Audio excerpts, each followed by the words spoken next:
And zeroing in on Elizabeth Warren, she is featured on the cover of Time Magazine this week with the phrase that's kind of become her campaign slogan. Take a listen. I got a plan. I have got plans. I got a plan.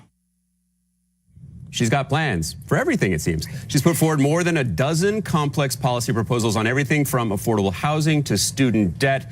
But Jay, in this race, when so many Democrats, as Lisa just said, just want someone who can beat Donald Trump, do you think that it will be substance, which Warren is obviously pushing, that is going to win out over style? I mean, we'll see. It's certainly a strategy that is unique, I think, for this particular group of candidates. And you see her putting out these incredibly detailed 30-page plans on everything. And you see other candidates, you know, just sort of putting out maybe one plan. I think right now you've got somebody like Beto O'Rourke, right, who put out one plan on climate change and then really didn't put out anything else and is just now starting to say, okay, I think I'm going to roll out more policy. It's important to put out policy. And I think that Warren, though, is driving the field to do that. And I think that's a healthy thing. And these are debates that Democrats should have, because the debate shouldn't just be who can beat Trump and who stylistically can take Trump on. It should also be about the issues, and this is an incredibly complex set of times. And the fact of the matter is that the electorate on the whole hasn't really focused on issues during the Trump presidency. And so to really debate what the issues are and what the Democrats stand for at this point, I think is a very healthy and good thing.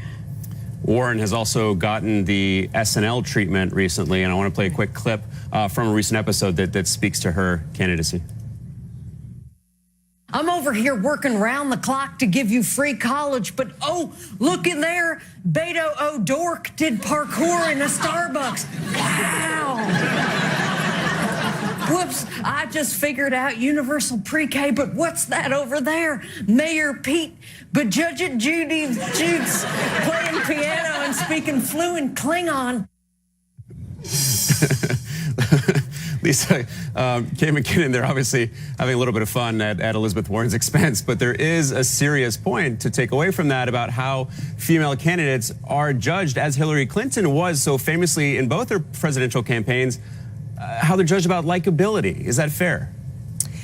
Look, likability is another gender term that tends to hit women harder. Women are judged on a higher standard. They have to be both relatable and ambitious. They have to be both, you know, strong leaders, but also like warm and fuzzy. It's a very tough sort of double bind for them to walk. I think what Warren's people would tell you is that this race is, as everyone says, around electability, and they are putting out a theory of electability, which is that voters will rally around this strong economic message she's putting out.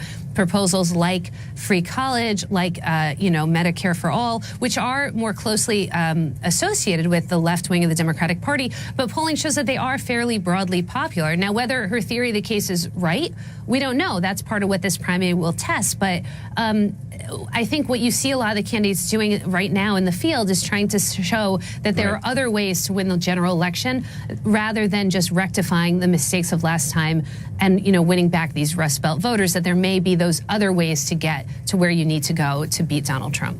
Alex, if I could just go ahead, Jay. I was just going to say, if I could just add to that, you know, I want to just note that women who run for executive office actually face a very unique and different challenge than women who run for legislative office, which is viewed as very collaborative kinds of roles.